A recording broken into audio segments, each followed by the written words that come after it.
आधुनिक भारतीय समाज में वृद्धजनों की दशा और दिशा। बुजुर्ग हमारी धरोहर हैं। ये वो पेड़ हैं जो दिखते कुरूप से हैं, परंतु इनके फल मीठे हैं।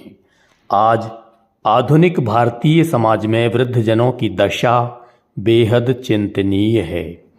जब मूल उद्देश्य की उपेक्षा करके उन्हें सीमित या संकीर्ण स्वार्थों की पूर्ति के लिए किया जाता है, तो वही प्रक्रिया समाज में विसंगति तथा असंतुलन पैदा करने लगती है।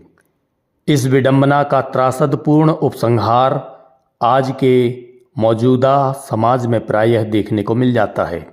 जब अंतःकरण में वृद्धों के प्रति सेवा का संकल्प जागे, तभी इनकी दशा में सुधार संभव है। परिस्थिति अनुकूल न होने से सुयोग्य व्यक्तियों का समर्थ पुरुषार्थ भी एक कोने में रखा रह जाता है।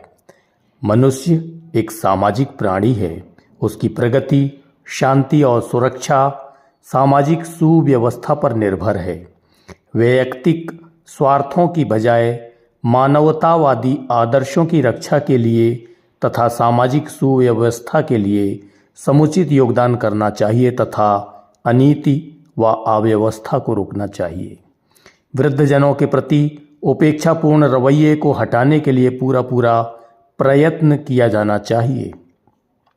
हमारा गुनाह हर रब की नज़र में दर्ज होता है, जो हक मिलता हमें सच में हमी पे कर्ज होता है। हमारी हर खुशी माँ बाप के बुजुर्गों के साये में पलती है, तभी तो उनको खुश रखना हमारा फर्ज होता है। कई बार इस विद्रूप विप्लव में गेहूं के साथ घुन भी पिसते हैं। अपराध करना एक पाप है, पर उसे रोकने के लिए प्रयत्न न करना व उसमें निरपेक्ष भाव से जुड़े रहना भी निरपराध होने का चिन्ह नहीं है। एक लघु कथा जिसमें एक युवक अपने वृद्ध पिता को ताबूत में भरकर ताबूत को एक पहाड़ी में ले जाता है। ज्यों ही पहाड़ी की चोटी पर पहुंचता है तो ताबूत के अंदर से पिता आवाज़ लगाते हैं कि खोलो। बेटा जब ताबूत खोलता है तो पिता कहता है, मुझे पता है कि तुम मुझे यहाँ क्यों लाए हो। तुम ताबूत को इस पहाड़ी से धकेलकर मुझे मार देना चाहते हो। यद्यपि तुम्हारे इस क्रूरतम दुर्व्यवहार से मैं तो वैसे भी मर ही चुका।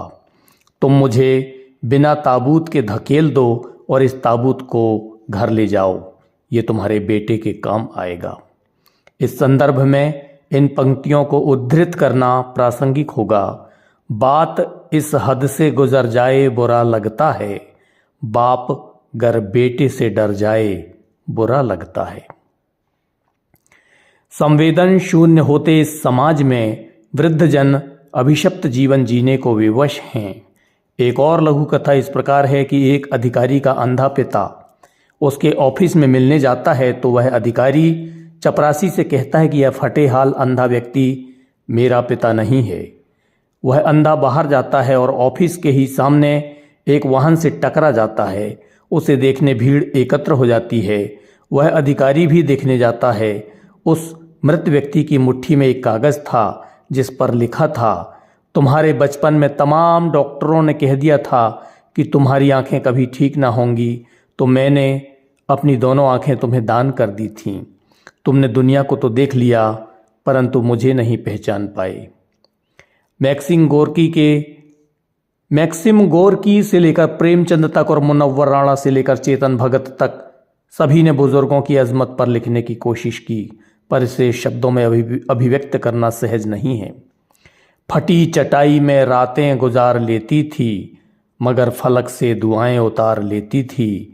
मेरे बीते हुए बचपन की कहानी है ये सुनो, माँ पड़ोसन से आटा उधार लेती थी। मुंबई के एक घर में एक वृद्धा का कंकाल मिला जिसका बेटा अमेरिका में रहता है। रेमंड कंपनी के मालिक को उसके ही पुत्र ने संपत्ति से बेदखल कर दिया।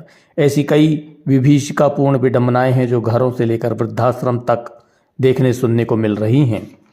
पहले की पीढ़ी माँ बाप की नसीहत याद रखती थी, अब की पीढ़ी केवल उनकी वसीयत याद रखती है।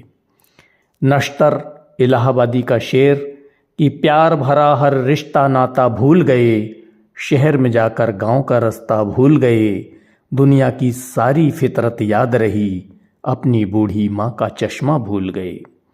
ज़फ़र कलीम ने क्या खूब कहा है कि इस उम्र तक पहुँचते पहुँचते मैंने दुनिया का सारा वक्त और सारी मुहूर्त देखी है।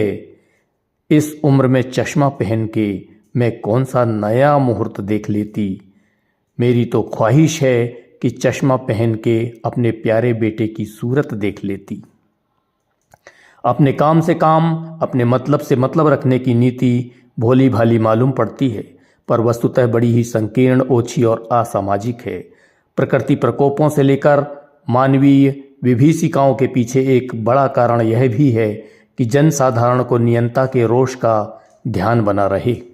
व्यापक विनाश के दृश्य लोगों का दिल दहलाने और यह अनुमान लगाने के लिए विवश करते हैं कि यहाँ मनमानी नहीं चल सकती। संयुक्त परिवार का विघटन, पारिवारिक कलह, वृद्धजनों का अनादर, सेवा शुश्रूषा की भावना का अभाव अब सामान्य बात हो चली है। नई पीढ़ियां न तो माँ बाप का कहना मानती, न ही वृद्धजनों का। वे अपने कुसंस्कार के कारण जरा सी उम्र में न जाने क्या क्या खुरापातें करना शुरू कर देते हैं। नाती ने ये कहकर के नाना का फोटो फेंक दिया, नाती ने ये कहकर के नाना का फोटो फेंक दिया, मेरा एल्बम नया नया है, ये तस्वीर पुरानी है। जीवन मूल्यों में आए बदलाव की दृष्टि से उषा प्रियंवदा विरचित कहानी वापसी कालजयी रचना है। नायक गजाधर बाबू की खुशी परिवार के लोगों के व्यवहार के कारण तनाव में बदल गई और अंततः उन्होंने फिर से प्राइवेट नौकरी पर वापसी का निर्णय लिया। उनके इस निर्णय से परिवार के सभी लोग प्रसन्न हुए, मानो वे गजाधर बाबू से मुक्ति के लिए छटपटा रहे हैं। जैसे बुझी हुई आग में एक चिंगारी चमक उठे, मंद स्वर में उन्होंने कहा, मैंने सोचा था कि बरसों तुम सबसे अलग रहने के बाद अवकाश पाकर परिवार के साथ रहूंगा। खैर, परसों जाना है, तुम भी चलोगी? वापसी उषा प्रियंवदा। बूढ़ी खाला के प्रति जुम्मन शेख का अवहेलनापूर्ण दुर्व्यवहार आज की उस युवा पीढ़ी का प्रतिनिधित्व करती है जो अपने अभिभावकों का अपमान करने में ज़रा भी नहीं हिचकते। जुम्मन की पत्नी गर्म मिजाज की थी, वह रोटियों के साथ कड़वी बातें भी कहने लगी। बुढ़िया न जाने कब तक जिएगी, जितना रुपया इसके पेट में झोंक चुके उतने से तो अब तक गांव खरीद लेते। पंच परमेश्वर प्रेमचंद। भारत में कभी 3 पीढ़ियां एक ही छत के नीचे रहती थीं। मातृदेवों पितृदेवों की पृष्ठभूमि वाली संस्कृति में संयुक्त परिवार का विघटन बड़ी तेजी से बढ़ा है।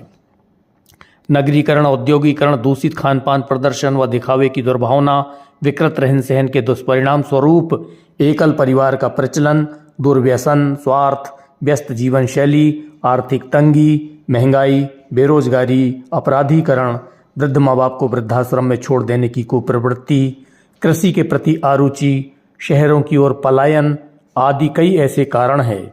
साथ ही अलगाव, पीढ़ी अंतराल, तकनीक व भौतिकवादी जीवन पद्धति के कारण वृद्धजनों को हे दृष्टि से देखा जा रहा है। नए कमरों में अब चीज़ें पुरानी कौन रखता है, परिंदों के लिए शहरों में पानी कौन रखता है, हम ही गिरती हुई दीवार को थामे रहे वरना सलीके से बुजुर्गों की निशानी कौन रखता है। मुनव्वर राणा का यह शेर बहुत कुछ कह जाता है। एक प्रेमी से उसकी प्रेमिका कहती है कि मैं तुमसे इस शर्त पर विवाह करूंगी जब तुम अपनी माँ का कलेजा लाकर मुझे दोगे। वह प्रेमी अपने घर गया और अपनी माँ का कत्ल कर माँ का कलेजा हाथ में लिए चल पड़ा। रास्ते में जब वह ठोकर खाकर गिर पड़ा तो कलेजे से आवाज़ आई, बेटा तुझे कहीं चोट तो नहीं आई। यह मार्मिक लघु कथा यह दर्शाती है कि बच्चों के प्रति वृद्ध माता पिता अपना सर्वस्व उत्सर्ग कर देते हैं ताकि औलाद सुखी रह सके। इस संदर्भ में यह मुक्तक कितना प्रासंगिक है। बुजुर्गों का तहे दिल से जो हरदम ध्यान रखते हैं, उन्हीं के सर पे आके हाथ खुद भगवान रखते हैं।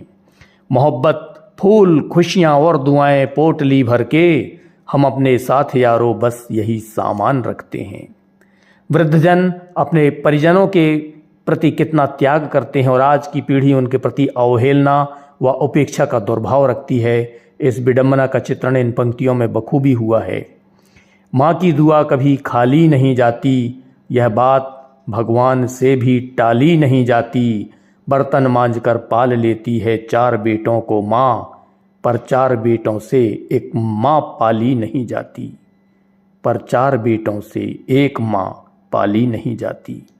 नागार्जुन कृत बाबा बटेश्वर नाथ एवं रतिनाथ की चाची में बुजुर्गों के अनुभव व तजुर्बा का सटीक चित्रण है।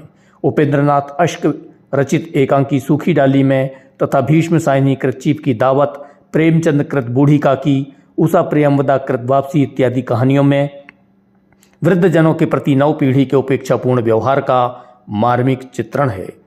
उत्तराखंड रुड़की के कवि नरेश राजवंशी की ये पंक्तियां इसी विद्रूपता, विसंगति, विडंबना व विभीषिका को इंगित करती हैं।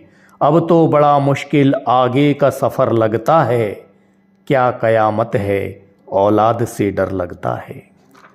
आप सुन रहे थे नैनपुर मंडला मध्य प्रदेश भारत से डॉक्टर राजेश कुमार विरचित शोध आलेख आधुनिक भारतीय समाज में वृद्धजनों की दशा और दिशा। सुनने हेतु आपका शुक्रिया।